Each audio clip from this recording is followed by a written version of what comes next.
늘 맞춰주는 편인 사람은 갈등이 생겨도 먼저 분위기부터 살피게 됩니다. 지금 말하면 더 불편해질까봐 자기 마음을 조금 뒤로 미루는 일이 익숙해집니다. 겉으로는 배려처럼 보이지만 안쪽에서는 작은 피로가 차곡차곡 쌓입니다. 문제가 없어서 참는 게 아니라 문제를 키우고 싶지 않아서 넘기는 경우가 많습니다. 이런 사람은 서운한 순간에도 바로 서운하다고 말하지 못할 때가 많습니다. 괜찮다고 한마디 하고 넘기지만 그 장면은 생각보다 오래 마음에 남습니다. 특히 상대가 무심하게 기대는 관계에서는 맞춰주는 쪽의 기준이 더 빨리 흐려집니다. 한 번쯤은 괜찮다고 느낀 부탁도 반복되면 부담으로 바뀌기 시작합니다. 문제는 여기서부터입니다. 지친 마음이 바로 화로 나오지 않는다는 점입니다. 오히려 더 조용해지고 더 무던해 보이면서 속에서는 관계를 정리할 준비를 시작하기도 합니다. 처음에는 답장이 조금 늦어집니다. 전처럼 먼저 안부를 꺼내지 않게 되고 약속을 잡을 때도 예전 같은 반가움보다 해야 하니까 한다는 느낌이 섞이기 시작합니다. 상대는 이 변화를 잘 못 볼 수 있습니다. 겉으로 큰 싸움이 없었기 때문입니다. 그래서 평소처럼 기대고 부탁하다가 어느 순간 갑자기 차가워졌다고 느끼게 됩니다. 하지만 당사자 입장에서는 갑작스럽지 않습니다. 작게 넘긴 순간들이 이미 여러 번 있었고 그때마다 설명보다 정리를 택한 결과가 뒤늦게 겉으로 드러나는 것에 가깝습니다.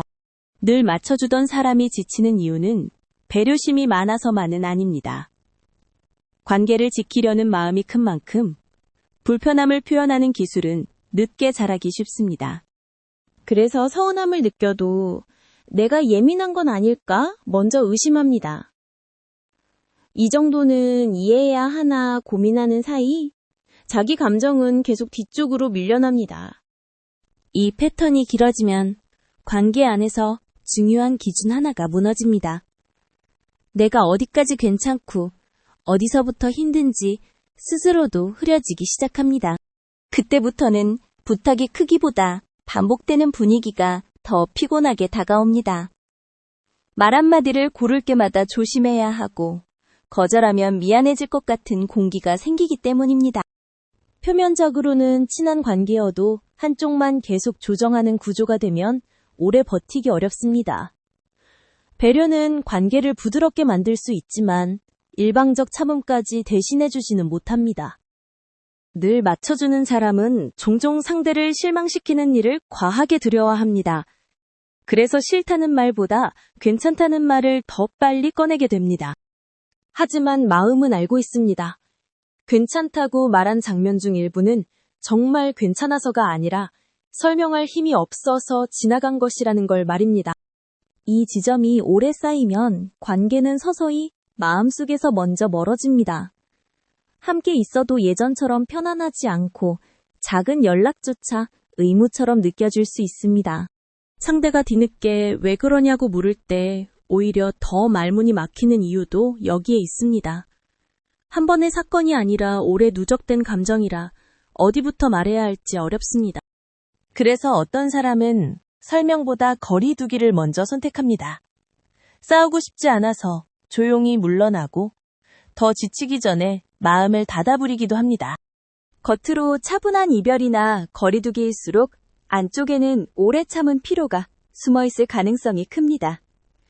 갑자기 변한 것처럼 보여도 실제로는 천천히 지쳐온 결과일 수 있습니다.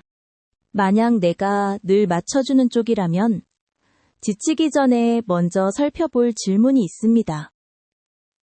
지금 내가 괜찮자고 하는 말이 정말 괜찮아서 나온 말인지 확인해보는 것입니다. 부탁을 들어준 뒤에 마음이 편안한지 아니면 이상하게 무거운지 만남을 마친 뒤 내가 쉬어야만 회복되는지 이런 감각이 중요한 신호가 될 수 있습니다. 서운함이 생겼을 때는 크게 터뜨리기보다 작게 설명하는 연습이 필요합니다. 지금은 괜찮지 않다. 이건 조금 부담된다고 짧게 말해보는 것만으로도 다릅니다.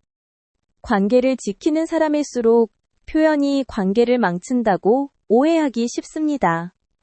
하지만 적당한 표현은 관계를 깨는 행동이 아니라 균형을 만드는 행동에 가깝습니다. 반대로 상대 입장에서도 볼 부분이 있습니다. 늘 괜찮다고 말하는 사람이 계속 괜찮은 것은 아닙니다. 잘 받아준다는 이유로 반복해서 기대면 그 편안함은 누군가의 무리 위에 세워질 수 있습니다. 그래서 가까운 관계일수록 상대가 말하지 않은 피로를 짐작하는 태도가 필요합니다. 고맙다는 말이 있는지, 선택권을 돌려주고 있는지 자주 돌아봐야 합니다. 늘 맞춰주던 사람이 조용히 멀어질 때는 사람이 차가워져서라기보다 마음이 먼저 닳았을 가능성이 큽니다.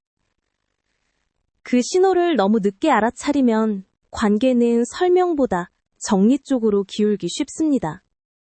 혹시 요즘 유난히 말하기가 조심스럽고 괜찮다는 말을 자주 반복하고 있다면 참는 힘보다 표현의 타이밍을 먼저 챙겨보셔도 좋겠습니다. 그게 지치기 전에 관계를 지키는 방법이 될 수 있습니다. 오늘 내용이 마음에 남았다면 내가 자주 넘기는 감정이 무엇인지 한번 떠올려 보셔도 좋겠습니다.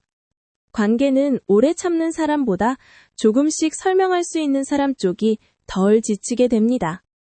다음 월요일 영상에서는 서운한 일을 바로 말하지 못하는 사람이 결국 멀어지는 이유라는 주제로 왜 그 순간에는 웃으며 넘기고도 나중에는 마음이 크게 식어버리는지 이어서 풀어보겠습니다.